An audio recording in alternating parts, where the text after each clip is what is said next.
کہ جس وقت ہم مدرسہ شروع کرے تھے اس وقت ایسے حالات میں، جیسا کہ حضرت نے بیان کے درمیان میں کہا کہ ایسے حالات تھے کہ جس کا تصور بھی ہم نہیں کر سکتے تھے. ان حالات کا تذکرہ میں نے حضرت کے سامنے کیا تو حضرت کا جملہ ایک ہی تھا کہ میاں کام کرنے والا کہیں بھی بیٹھ کے کام کر سکتا، تم کام کرنا شروع کرو.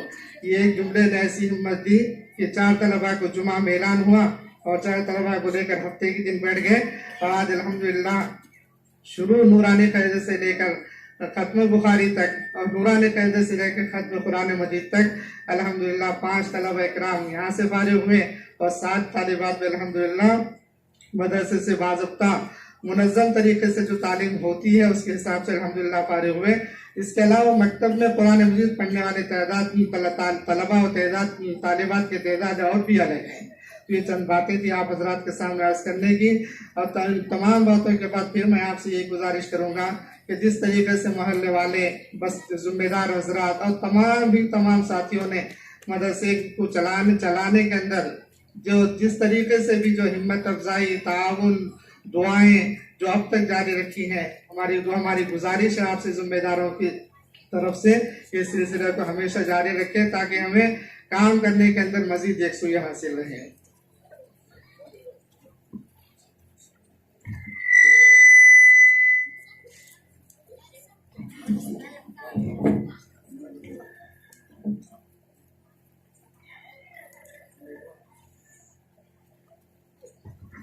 اسی وقت میں حافظ صاحب سے بھی گزارش کرتا ہوں، بعض احباب کا بھی مشورہ ہے کہ وہاں پر مسجد کی طرف نکلتے وقت 2 حضرات مسجد کے لیے دستی لے کر کھڑے ہو جائیں.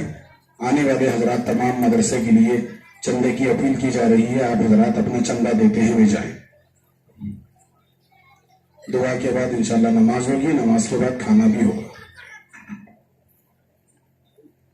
اور دوسرا ایک اعلان یہ ہے، اگلے جمعرات کو 31 مارچ کو جو ہے مدرسے دارالعلوم حسینیہ جو ہمارے پڑوس میں ادارہ ہے قدیم، وہاں کا جلسہ ہے بعد نماز مغرب جمعرات کے دن، جس میں وہاں پر اکابر علماء کرام تشریف لا رہے ہیں.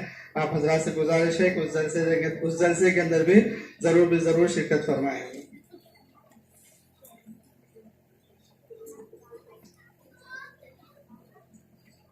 اور جو اس ادارے کے سابق پہلے ناظم محترم جو ہمارے درمیان میں نہیں رہے، ان کے انتہا کوشش اور جد و جہد کی وجہ سے وہ ادارہ پروان چڑھا ہے. ہم اللہ تبارک و تعالیٰ سے دعا گو ہیں کہ اللہ تعالیٰ مولانا عبدالجبار صاحب رحمۃ اللہ علیہ کے بال مغفرت فرمائے اور ان کے لگائے ہوئے پودے کو اللہ تبارک و تعالیٰ تا قیام قیامت اللہ تبارک و تعالیٰ اس کے فیض کو جاری و ساری فرمائے. اور اس ادارے میں کام کرنے والے اور مولانا عبدالجبار صاحب رحمۃ اللہ علیہ کے بتائے اصول کے مطابق اس ادارے کو چلانے میں کوشش و جد و جہد کرنے والوں کو اللہ تبارک و تعالیٰ ہمت اور جذبہ عطا فرمائے. درود شریف پڑھ لیجیے. اللہم صلی علی سیدنا و نبینا و حبیبنا و شفیعنا و مولانا محمد وعلى آله وأصحابه أجمعين. اللهم صل على محمد وعلى آل محمد كلما ذكره الذاكرون وكلما غفل عن ذكره الغافلون. اللهم صل على محمد وعلى آل محمد بعدد من صلى عليه وبعدد من لم يصل عليه. اے اللہ اپنے کرم سے ہمارے گناہوں کو معاف فرما، ہماری خطاؤں لغزشوں کو درگزر فرما، ہم سب کو صراط مستقیم پر استقامت نصیب فرما، تمام ظاہری باطنی شرور و فتن سے حفاظت فرما، آفات سے، بلایا سے، مصائب سے، بیماریوں سے نجات عطا فرما. اے مولا اپنے کرم سے، اپنے فضل سے اس جلسے کو شرف قبول عطا فرما، حاضرین کے جملہ مقاصد حسنہ کی تکمیل فرما. اے اللہ تم جملہ پریشانیوں سے نجات عطا فرما. اے اللہ اس مدرسے کی تعمیر کے تکمیل ہونے کے غیب سے سامان فرما، اہل خیر کے قلوب کو متوجہ فرما. اے اللہ اپنے فضل و کرم سے کام کے سلسلے کے مسلسل قائم رہنے اور چلتے رہنے کے غیب سے سامان فرما. اے مولا کریم تمام مدارس دینیہ کی حفاظت فرما اور تمام مدارس دینیہ کی محنتوں اور کوششوں کو شرف قبول عطا فرما. اے اللہ اپنے کرم سے اس ملک کے حالات کو بہتر بنا. اے اللہ جو فرقہ پرست لوگ اور